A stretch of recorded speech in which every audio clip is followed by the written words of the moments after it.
All right, so I've talked a lot about the different exotic cars I've owned and different buyer's guides and project cars we've done here at Secret Entourage. And one of the questions that comes up often is where do you get car insurance for exotic cars, as well as how can you afford it? It shouldn't be extremely expensive if you're young. So car insurance varies state to state, and I'm not an insurance advisor, so should probably look into this based on your own state, and it'll also vary based on your driving record.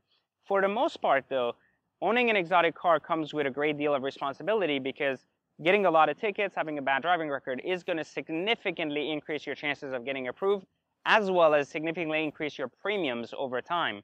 So for me personally, I've always found that one company has always been the absolute best company to deal with.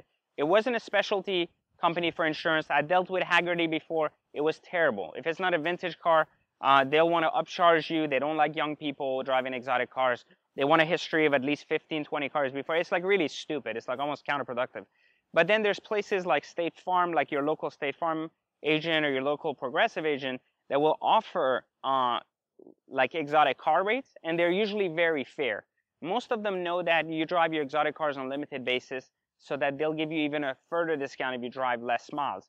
I usually have my policy under a 5,000 mile a year policy, which I usually easily meet because I have multiple cars, so it doesn't hurt that bad. I also get a multiple car discount, no different than a normal insurance policy with multiple cars within the same household, so that also helps. On average, when I was living in Virginia, I used to pay about $300 to $500 a month $300 to $500 every 6 months for a Lamborghini Gallardo. At the time, it was in '04. I think it was in '08. I'm not sure what the year was, anyways, but it was roughly about a 5-year-old exotic. It was roughly costing me about $300 to $500 every 6 months. Very, very reasonable. In South Florida now, however, just because South Florida rates are higher, I pay anywhere from $600 to $800 every 6 months, depending on the car. You'll also notice that some cars are more expensive than others. Some are fairly cheap. Some are more, like the Mercedes AMGs are typically a lot cheaper than Ferraris, Lamborghinis. But, you know, usually with the badge, just the Lamborghini, Ferrari, Aston Martin, Maserati, Bentley, those usually have a lot of restrictions around them, meaning that insurance companies are actually weird. Like State Farm will insure them, but like Geico won't insure anything with a badge on it, no matter how long you've had like history there. But they'll insure a $200,000 911 Turbo, which makes no sense. You know, like it's technically the exact same car, even more expensive than some of these other cars, but they just don't do the badge cars. A lot of times, true with insurance companies with exotic cars, you definitely want to have a relationship with your agent. You don't want to just do it online through one of those online policies. You want to go through the insurance agent to really understand the best way to position your car to be able to get the most affordable rate. But there's a huge misconception that exotic car insurance is unaffordable, and it's really not. It's affordable as long as you have a decent record, not DUIs and stuff. You probably won't get away with it unless you've had a history of it or you're willing to pay a tremendous amount of money. But you also have the idea that you need a good driving record backed with a good history of progressive driving.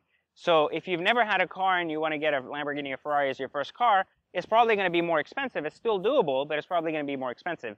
The more history you have with exotic cars, the easier it becomes for underwriting and those companies to get you into the car without an issue and to keep your rate low and to keep ultimately your way in driving habits down. Now, that said, if you do have an opportunity to use Snapchat or some of those, not Snapchat, I'm sorry, I think it's one of those things where it records the amount of like mileage you put on your car, it records your driving habits. Do not use them. They're completely pointless and they're a way to get ultimately fucked by the insurance companies. So pay a little bit more not to use those tools, but primarily use your own tools, which are, you know, driving well, being accident free, paying extra attention, and then not getting in stupid, you know, street races or things that are going to bring your rate all the way to the roof.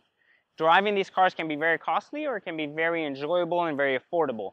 You're better off going on enjoyable and affordable rather than worrying about the costly sides of doing stupid things behind exotic cars. So hopefully that was helpful. Definitely contact your local insurance agent. I recommend larger names like State Farm, Allstate, Progressive. To start, State Farm has always been, between me and my friends, the single best place to go for exotic car insurance, assuming you are able to qualify for a policy there. But in other places like Progressive as well as Allstate have also been good, but a little bit more pricey.